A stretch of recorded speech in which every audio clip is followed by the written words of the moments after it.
candidates. And once again, 𝐘𝐸, here is your top 5. Ladies, literally just one step away from the crown. We are leaving it all to destiny. We now move on to the most crucial part of tonight's competition, the final question and answer round, which will ultimately determine who takes home the Miss Kaogma 2025 crown. So each of our top 5 finalists will answer the same 𝐊𝐴𝐿 question plus the crown. And yes, you heard that right, because Miss Kaogma 2025 will walk away with the crown and a whopping 1 million pesos. Grabe, 1 million pesos. And to claim that title, it takes more than just a great answer. Our finalists must also show that million megawatt beauty and presence. This is the ultimate test. A combination of intelligence, beauty, and confidence, all in one final moment. To keep things fair, the other finalists will wear headsets while one finalist answers, so they won't be able to hear the answer of the other candidate. Yes, and because this single question is that important, it's been carefully prepared and kept strictly confidential by the provincial government of Camarines Sur.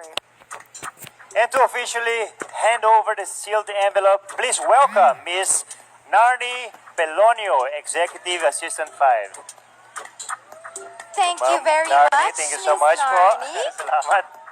Parang candidate si Miss Narnie talaga. Yes, may palakpakan natin.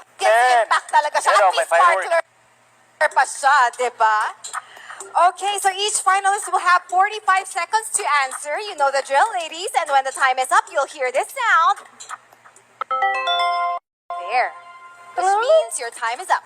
All right, so let's begin. Gentlemen, headset on. Marambo-rambo. And music on full blast mode. Okay, let's check if they can hear anything. Danielle, ikaw nga mag-quality check. Ladies, can you hear us?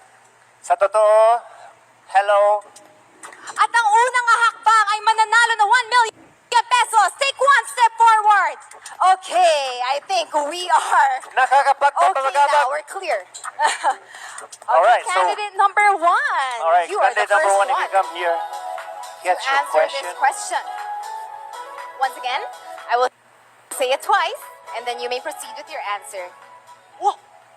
Once na lang, ang haba nito. Twice. Okay. Here's your question. U.S. President Trump's bold move to raise tariffs on certain countries has stirred up international tensions. How would this impact our country? And as a Filipina, what message would you convey to the world, emphasizing the significance of international relations and cooperation? Okay. Once again, nag-double print lang pala kaya mahaba, okay?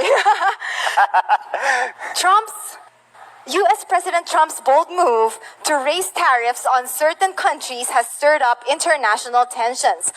How would this impact our country? And as a Filipina, what message would you convey to the world, emphasizing the significance of international relations and cooperation? We live in the 21st century where the world is becoming more and more interconnected.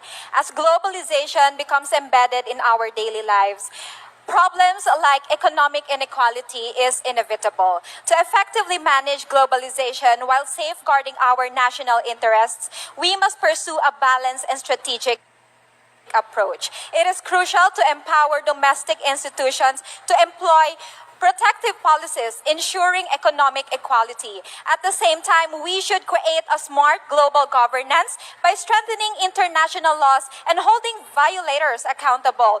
Through this approach, we can balance, we can minimize the harm and maximize the benefits of globalization. Thank you so much. Grabe. Thank you so much, candidate number 1. Thank you, candidate number 1. Our next candidate. Candidate number 4. Candidate number 4, you can come here in the stage. Hello, Grabe ang candidate haba ng number tanong 4. ko, ah. Naka-recover na ba ang hearing mo? Not yet. From being called last for top 10 to answering question and answer for top 10 and then top 5, I don't know. It's been a roller coaster Yeah, ride. it's been a roller Okay, and coaster here ride. is your final question. You can hear me well naman? Kinda. Kind of. Okay, at least I'm gonna read it twice. Don't be intimidated, the double print lang kaya mukhang isang page. Okay, U.S. President Trump's bold move to raise tariffs on certain countries has stirred up international tensions. How would this impact our country? And as a Filipina, what message would you convey to the world emphasizing the significance of international relations and cooperation? Once again, U.S. President Trump's bold move to raise tariffs on certain countries has stirred up international tensions. How would this impact our country? And as a Filipina, what message would you convey to the world emphasizing the significance of international relations and cooperation? U.S. President Trump bold's move to raise tariffs actually has a concerning and at the same time good effect in our country because this will, depending on our alliance to the America, this will provide us new opportunities in terms of upgrading our economic zone. But at the same time, this can also affect how other countries the relationship with other countries. And as a Filipino, there's one thing that I could say. In terms of our relationship and our alliance, we must always keep in mind that at the end of the day, we must always have good relationship with one another. We are only living in one earth. It is better for us to be united and to share our resources with one another, for us to pull each other up, not drag each other down. Thank you. Thank you very much, candidate number 4. Thank you so much, candidate number 4. And now our next candidate is candidate number 11. Your question is pretty big, huh? No, 3 beses lang siya. Sabi ko, 1-pager. Here you Hello, go. candidate number 11. Hello again. Okay, so here is your final question, which I will read twice, okay? U.S. President Trump's bold move, how would this impact our country? And as a Filipina, what message would you convey to the world emphasizing the significance of international relations and cooperation? Once again, U.S. President Trump's bold move to raise tariffs on certain countries has stirred up international tensions. How would this impact our country? And as a Filipina, what message would you convey to the world emphasizing the significance of international relations and cooperation? Yes, that's the only part of the question. Oh, okay. So don't be intimidated. Repeat lang yan. U.S. President Trump's bold move to raise tariffs on certain countries has stirred up international tensions. How would this impact our country? And as a Filipina, what message would you convey to the world emphasizing the significance of international relations and cooperation? Thank you. As a flight attendant, I've been flying to the U.S. and it is really amazing that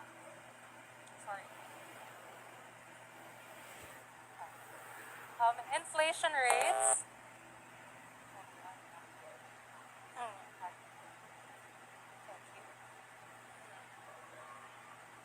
Thank you.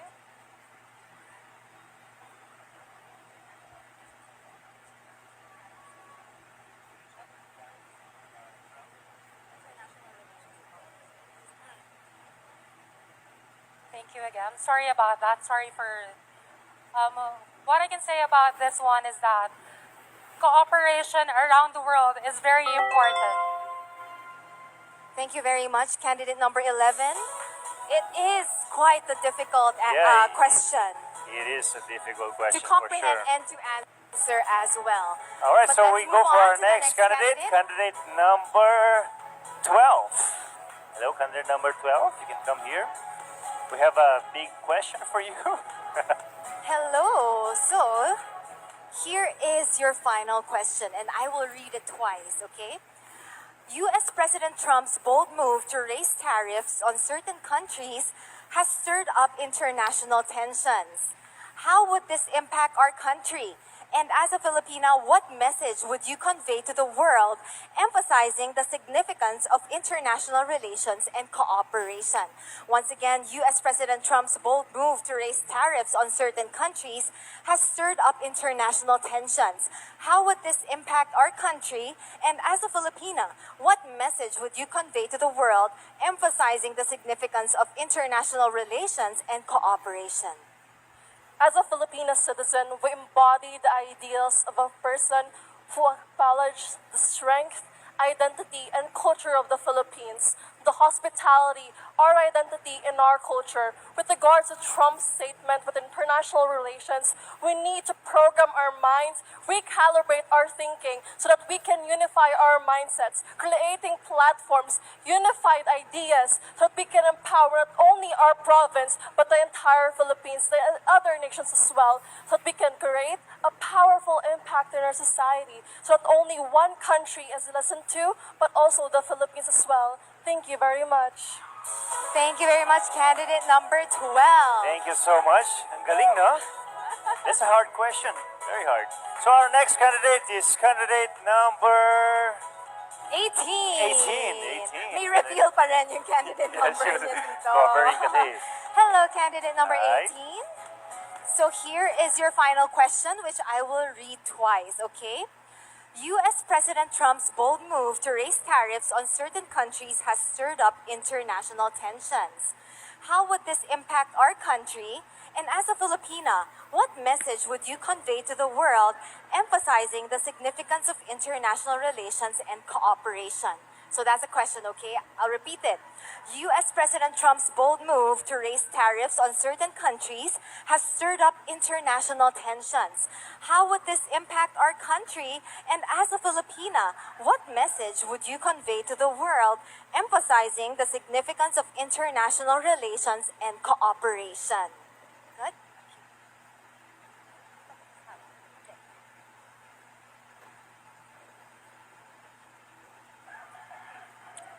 As a graduate of political science, I guess it is very important for us to engage ourselves, especially when it comes to these issues.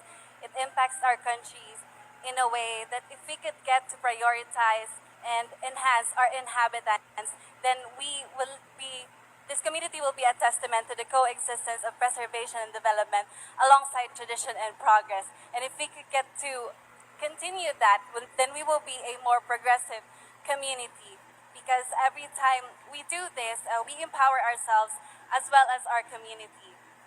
And I personally think that we should maintain it, we should empower ourselves, and we should do it. Thank you. Thank you very much. Just on time. Yes, thank you so Thank much. you, Candidate candidate.